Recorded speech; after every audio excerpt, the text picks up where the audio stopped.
Hola, buenos días a todos. Micro. Vamos a arrancar una nueva sesión de Latido 2.0. Es un placer estar con vosotros. Mi nombre es Enrique Santa, soy cardiólogo hospital clínico de Valencia. Tengo el placer de moderar la sesión de hoy. Y la sesión de hoy vamos a hablar de rehabilitación cardíaca. Tenemos a un experto como es el doctor Ernesto Gallí, cardiólogo del Hospital Arnao de Vilanova de Valencia. Recordaros que tenéis el chat para cualquier pregunta, comentario para el ponente, pues lo comentaremos al final de la sesión. Y pues para no perder más tiempo, vamos a arrancar. Ernesto, buenos días. A todos, buenos días. Gracias, Quique, por la presentación hacia nuevos modelos en los que es importante la modificación de los protocolos y la práctica clínica.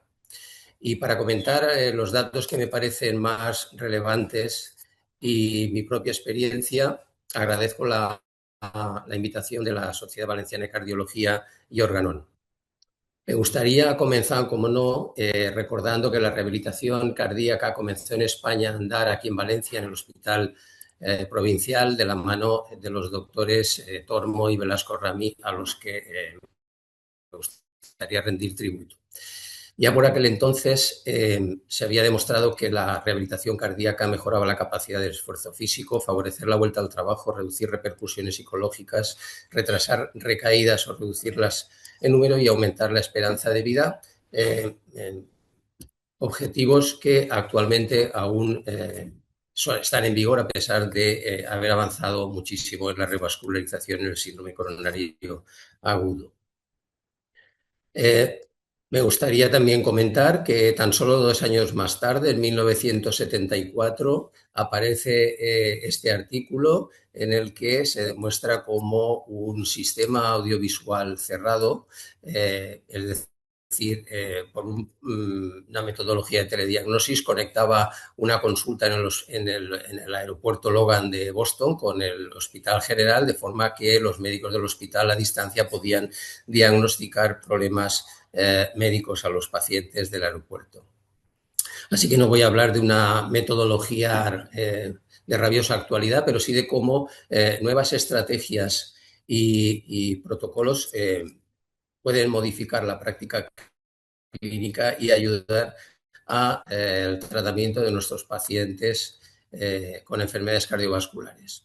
El impacto de las intervenciones digitales sobre las enfermedades cardiovasculares, merced a las tecnologías digitales, están claramente demostradas, utilizando aplicaciones de telefonía móvil, sensores como relojes inteligentes, chats conversacionales, aplicaciones de ejercicio, permiten realizar unos recordatorios en el seguimiento de los pacientes, teleconsulta, telemedicina,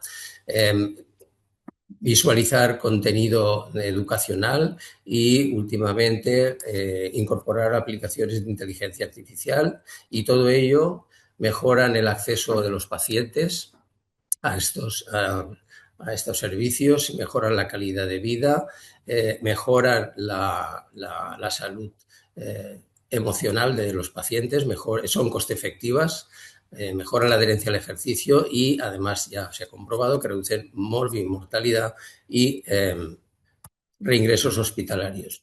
En la charla de hoy voy a seguir este esquema. En primer lugar, hablaremos de la telemonitorización, comentando nuestra propuesta de seguimiento prolongado que de alguna forma aúna la rehabilitación cardíaca y es un intento de lograr por fin resultados positivos en continuidad asistencial. En las guías del 2023 sobre diagnóstico y tratamiento de los síndromes coronarios agudos, precisamente hacen hincapié estas guías en la importancia del tratamiento a largo plazo tras el síndrome coronario agudo. Los objetivos a cumplir están claramente delimitados. Tenemos unas herramientas farmacológicas que nos permiten alcanzar dichos objetivos, pero como vemos, la primera columna, el pilar básico, quizá flaquea un poco porque hay que mantener unos hábitos de vida saludables. Pero, ¿cómo verificar la adherencia a dichos hábitos saludables y ejercicio físico? Pues las guías de 2024 europeas sobre diagnóstico y tratamiento de los síndromes coronarios crónicos ya nos apuntan a a unas posibles soluciones, y es que con indicación 2A, cuando anteriormente en las guías venía una indicación o recomendación clase 2B, pues ahora ya se reconoce una indicación 2A, la rehabilitación cardíaca domiciliaria, el uso de aplicaciones para dispositivos móviles deben considerarse para aumentar la adherencia a largo plazo a dichos comportamientos. Y también quiero destacar que dentro de las mismas guías hay una cierta contradicción, porque más adelante en esta tabla se dice que las intervenciones de salud digital, por ejemplo, mediante mensajes de texto, aplicaciones, dispositivos móviles, están recomendadas para mejorar la adherencia de los pacientes con una recomendación clase 1A. Está claro que hay un cambio de paradigma en la práctica de la rehabilitación cardíaca, y dicho cambio de paradigma nos va a permitir llegar a cumplir una serie de objetivos, como sería reducir inversión en equipamiento y simplificar la creación de nuevas unidades de rehabilitación cardíaca, como es nuestro caso, superar la clásica división de la rehabilitación en fase 2 y 3, incluso extendiéndose hasta la fase 4, convertir las unidades de rehabilitación cardíaca en unas unidades de prevención secundaria cardiovascular, reclutar a más de un 90% de pacientes potencialmente elegibles, ahorro de costes para el sistema sanitario y la sociedad, y facilitar la continuidad asistencial. Os presento, bueno, hay varios sistemas, varias plataformas que están disponibles para hacer este tipo de seguimiento telemonitorizado. Nosotros os presentamos Cardioplan, muchos de vosotros ya la conocéis. Actualmente está disponible en 8 hospitales de la Comunidad Valenciana y básicamente consta de 2 herramientas: una plataforma de programación y seguimiento de pacientes. Esta es la imagen, digamos, de la pantalla principal, donde aparece el listado de pacientes, y 7 iconos que representan a las 7 variables de seguimiento, coloreadas según el grado de cumplimiento. Y la aplicación telefónica que el paciente se descarga, se le da acceso mediante usuario y contraseña, que permite al paciente conectar con el personal sanitario a través de mensajería o videoconferencia, si se incorpora, y permite introducir las pautas de seguimiento, entre ellas pues, el módulo de ejercicio, el tratamiento que el paciente tiene que validar diariamente para comprobar su adherencia, y las pautas programadas individualmente para cada paciente. Quiero destacar que bueno, tiene también un módulo de desincentivación tabáquica. Tiene también un acceso a toda una serie de contenido educativo y de acceso a páginas web de referencia. En nuestro caso hemos incorporado la página, los contenidos de ISBACOR y el acceso a aula abierta de la Sociedad Española de Cardiología. Y un dato que para mí también es importante es que tiene un call center que permite a los pacientes solucionar los problemas técnicos, que son gran parte de las consultas que pueden ocurrir con la utilización de este tipo de herramientas. Aquí aparece en la pantalla de cómo se programa las frecuencias cardíacas de ejercicio en función de la fórmula de Karbonen y el resultado individual de cada una de las pruebas de esfuerzo, con un incremento progresivo de la frecuencia cardíaca de entrenamiento. Y como es fundamental medir para poder demostrar que se consiguen resultados, aquí quedan resumidos en esta pantalla los resultados que hemos obtenido hasta el presente. En primer lugar, se llevó a cabo un ensayo clínico en el que se comparó un grupo de pacientes que fueron incluidos dentro del programa telemonitorizado desde la alta hospitalaria, con 4 sesiones hospitalarias y luego el seguimiento hasta el año, con un grupo de pacientes que realizaron en otro hospital, que realizaron el programa de 2 meses con una rueda de ejercicios y luego ya fueron dados de alta al médico de cabecera, y objetivamos entre ambos grupos un aumento de la actividad física a medio plazo. Hicimos un subestudio con resonancia magnética de partículas lipídicas y demostramos que la telemonitorización durante un año disminuía los niveles de glicoproteína A. Es un parámetro extraordinariamente estable de inflamación, muy superior a la PCR. Y vemos cómo disminuían en los pacientes telemonitorizados de dichas cifras. Está relacionado directamente con mortalidad cardiovascular y cáncer. Preserva el tamaño de las LDL, mientras que en el grupo control las LDL iban haciéndose más pequeñas con el tiempo, y disminuye también en el grupo de intervención el cociente triglicéridos HDL, es decir, las lipoproteínas ricas en triglicéridos. Es coste efectiva, especialmente para los costes de la sociedad. Este artículo que publicamos en la Revista Española de Cardiología, y se encuentra pendiente de finalizar la elaboración de los resultados del estudio TELSINCORT, un estudio en el que incluimos pacientes con síndrome coronario crónico para ver si esta herramienta era potencialmente útil. Y luego avanzaremos unos resultados preliminares. Y veis aquí a la derecha nuestro gimnasio, que es la envidia de cualquier centro, de cualquier hospital terciario. Como veis, aún están las cintas de la pandemia. Bien, también analizamos en otro grupo de pacientes cuál es la experiencia del paciente utilizando esta herramienta mediante la escala IEXPAC. Los pacientes 75 pacientes que fueron telemonitorizados y 50 pacientes en seguimiento, fueron los últimos 50 pacientes que no pudieron incorporarse al programa, y opinaron que, bueno, mejoraba la experiencia del paciente. De nuevo, tenemos los resultados analíticos en este grupo de pacientes. La telemonitorización, el seguimiento exhaustivo permitía un descenso de las cifras de colesterol remanente y del cociente triglicéridos HDL, y también de forma significativa, y es importante de cara a la gestión, disminuye en el grupo telemonitorizado las consultas tanto a cardiología como en atención primaria. De hecho, hemos calculado que con más o menos los 70 a 80 pacientes que tenemos en seguimiento activo, pues disminuye entre 90 y 120 las consultas a cardiología ambulatoria. Bien, y esto, disculpar por la cantidad de numeritos, pero bueno, me parece relevante de cara a comentar un poco cuál es el panorama, qué se puede conseguir con esta tecnología. Bueno, estos son resultados iniciales del estudio TELSINCORT. En la primera columna tenemos los datos de los 200 primeros pacientes en el momento en que entran dentro del programa. En la segunda columna del centro tenemos resultados a 2 años de los pacientes que se incluyeron, de un grupo pequeño de pacientes en este análisis inicial de 40 pacientes que se incluyeron en el seguimiento. Eran pacientes con síndrome coronario crónico, recordemos.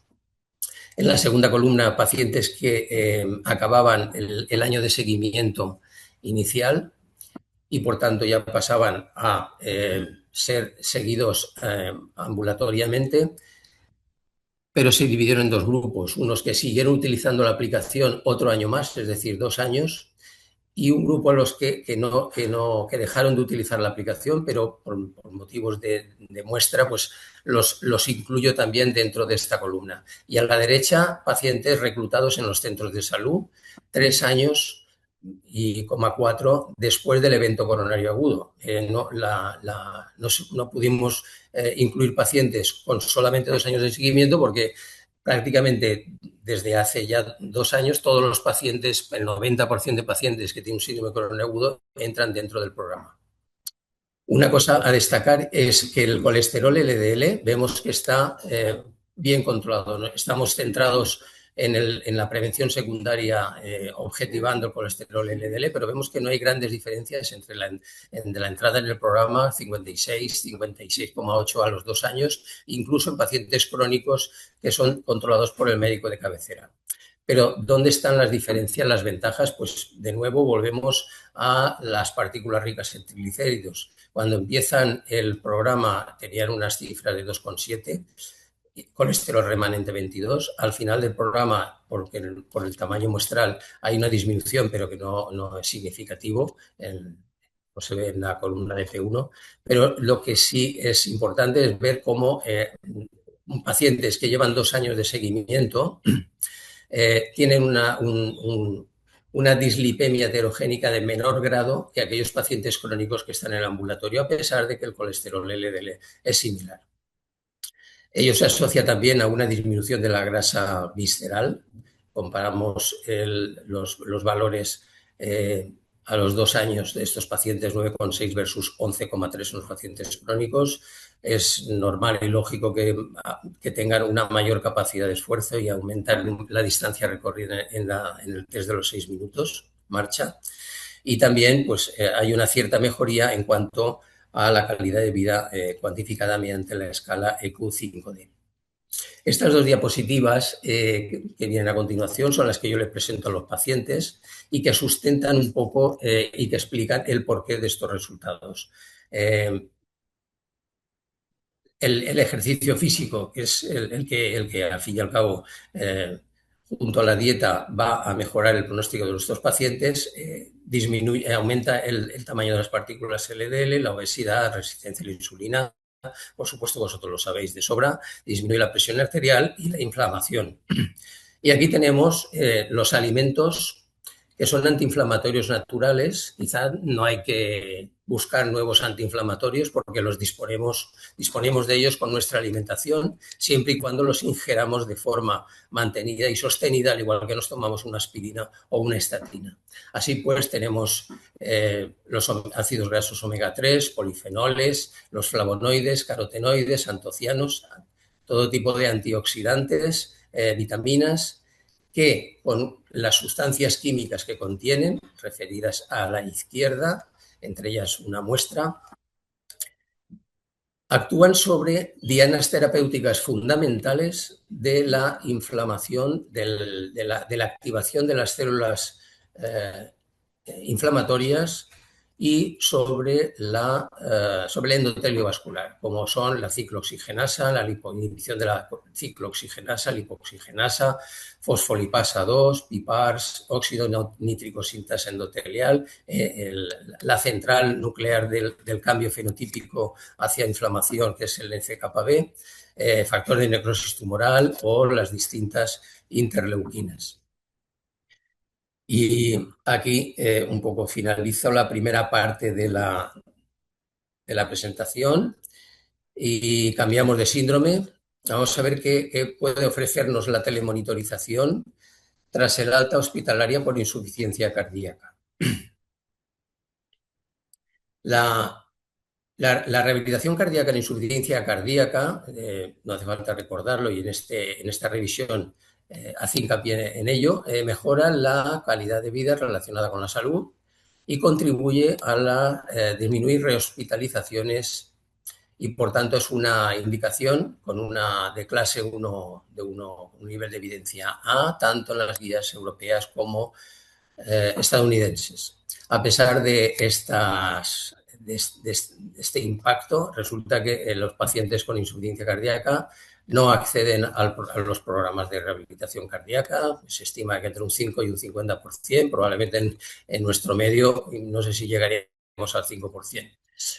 Y, por tanto, se apunta que la rehabilitación cardíaca debería ser el quinto pilar para el tratamiento de nuestros pacientes con insuficiencia cardíaca, junto a los 4 pilares farmacológicos conocidos, tanto desde una estrategia basada en atención hospitalaria como domiciliaria basado en aporte de tecnología digital. Y, por tanto, debería ser desarrollable y ampliable a todos los pacientes. De hecho, aquí en la Comunidad Valenciana, corregidme si no es así, pero yo tengo entendido que solamente se hace rehabilitación cardíaca en el clínico, quizá en el provincial, y por supuesto me encantaría que también comentaréis si se lleva a cabo en algún otro centro, en el provincial de Alicante, quería decir. Bueno, la rehabilitación cardíaca, al igual que en la insuficiencia cardíaca, al igual que en la enfermedad coronaria, pues tiene sus mecanismos de acción, mejora la musculatura respiratoria, la función cardíaca, la función renal, mejora el endotelio vascular, mejora la estructura muscular, evita la sarcopenia, en fin, cambios reconocidos fisiológicos y el escalón final de disminución de la inflamación. Y en metaanálisis, la rehabilitación es especialmente útil, como sabemos, en pacientes más ancianos bueno, y aquí se demuestra en este metaanálisis publicado en el New England en el 21, donde los ejercicios, la rehabilitación basada en ejercicio mejora la capacidad funcional. Pero no solamente la rehabilitación cardíaca es útil en estos pacientes, sino que, bueno, de alguna forma podemos añadir una cierta monitorización o telemonitorización por medio de sensores ya que son disponibles, aunque en los sensores que miden presión arterial pulmonar implantables, el CardioMEMS, el Chronicle, que hace monitorización en tiempo real y se ha demostrado que disminuye hospitalizaciones, o el algoritmo multiparamétrico que llevan los DAIT-RC, que detecta precozmente la descompensación, o la medición no invasiva del líquido pulmonar en 45 segundos con el sistema REDS, detecta congestión precoz, o la modulación autonómica y mejora clínica con la estimulación barorreceptora. También con el entrenamiento, aunque no figura aquí, entrenamiento de la musculatura respiratoria, que mejora la capacidad funcional de nuestros pacientes, y tenemos ejemplos aquí en Valencia. Y por último, la telemonitorización, es decir, el seguimiento remoto, que no solamente vemos que disminuye urgencias y reingresos, sino, como demuestra este estudio multicéntrico liderado por el doctor Jun del Hospital Clínico de Barcelona, en el que se incluyeron, estudio Hermes, en el que se incluyeron 506 pacientes aleatorizados a seguimiento con teleintervención y telemonitorización durante 6 meses, comparado con cuidado clínico habitual. Vemos que a los 6 meses hubo una disminución significativa en el grupo que utilizó aplicación telefónica de empeoramiento en el panel A, una mejoría del empeoramiento de la insuficiencia cardíaca y la muerte cardiovascular, o el endpoint secundario, muerte cardiovascular. Bueno, y la cuestión es, bueno, y si aunamos los conceptos de telemonitorización en insuficiencia cardíaca con datos biométricos, informe de síntomas, gestión de alarmas, con un sistema que permita monitorizar la actividad física, estimularla mediante ejercicios de musculatura inspiratoria, aumento de la frecuencia cardíaca al esfuerzo, añadir ejercicios de resistencia, programas educativos, pues quizá, y es una propuesta que lanzo, se podría mejorar la evolución de nuestros pacientes y utilizar las bondades de ambas estrategias. En tercer lugar, me gustaría comentar un poco cuál es el papel de la telemonitorización o las herramientas digitales en una arritmia, la más prevalente de todas, que es la fibrilación auricular. De igual modo que la propuesta de un quinto pilar para el tratamiento de la insuficiencia cardíaca, en este artículo de posicionamiento de la Asociación Americana del Corazón, se incide en que la modificación de factores de riesgo y del estilo de vida puede reducir el umbral de la fibrilación auricular, de forma que podría considerarse como el cuarto pilar, junto a la estrategia de anticoagulación o las de elección entre control de frecuencia o del ritmo. Está claramente demostrado que la fibrilación auricular se asocia con tasas crecientes de obesidad, hipertensión, diabetes, apnea del sueño, inactividad física, y, como dice el tercer párrafo, el control óptimo de los factores de riesgo se ha asociado con hasta un 40% de pacientes que mantienen ritmo sinusal sin necesidad de estrategias de control de ritmo, en el estudio Legacy. Los mecanismos fisiopatológicos también son compartidos en relación a la insuficiencia cardíaca, mejoría del desbalance autonómico, inflamación, modificación de factores de riesgo, mejora de la función vascular, con el resultado final de disminución de hospitalizaciones y de aumento del umbral de aparición de la fibrilación auricular.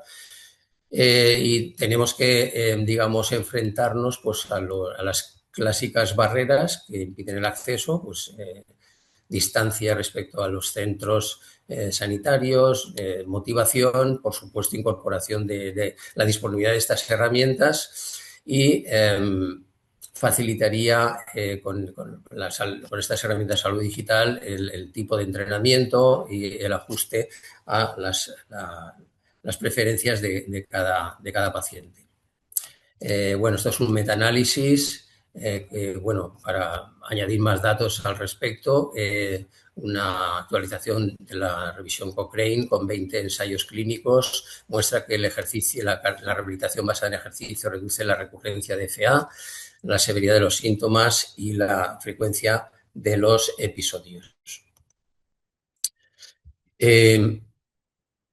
Ahí incorporamos, bueno, aunque no siempre, no todo el mundo está de acuerdo con estos resultados, en este estudio retrospectivo publicado en Europace, un análisis retrospectivo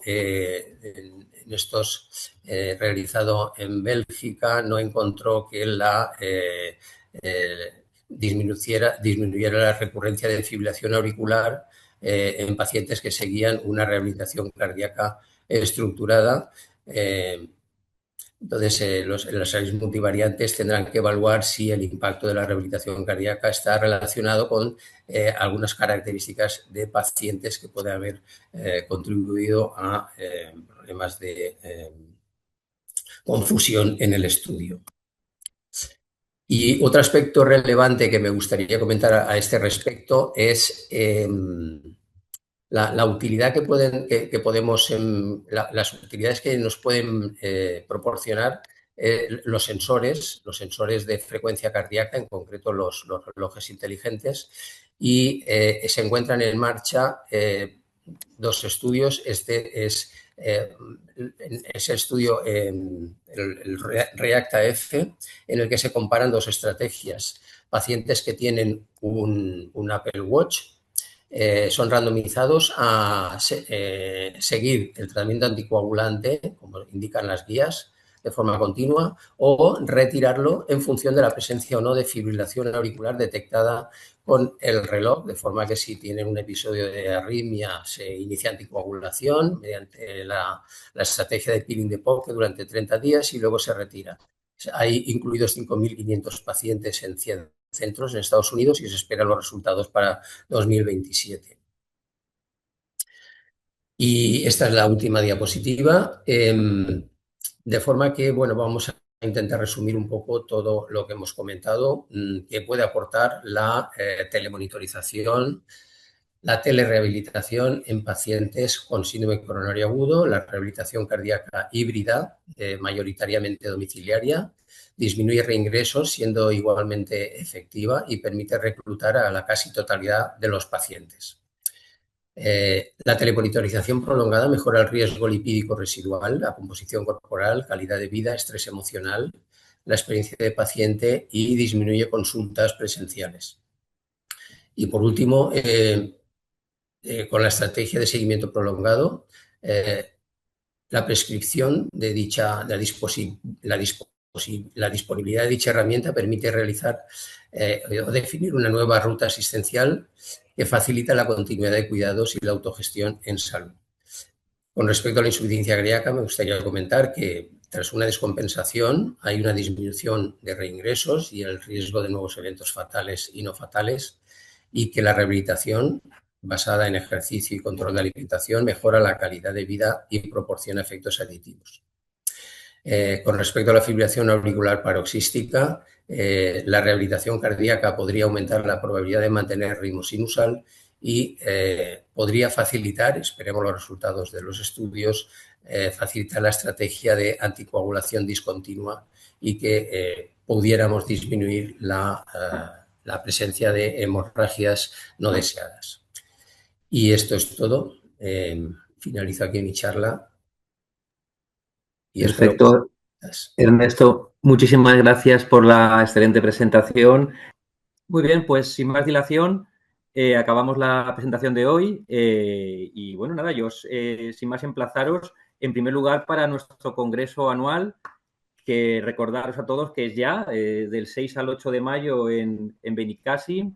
Ahí estaremos todos, como siempre, en nuestro congreso anual de la Sociedad Valenciana de Cardiología y emplazaros también a la próxima sesión de Latido 2.0, que será para finales de mayo.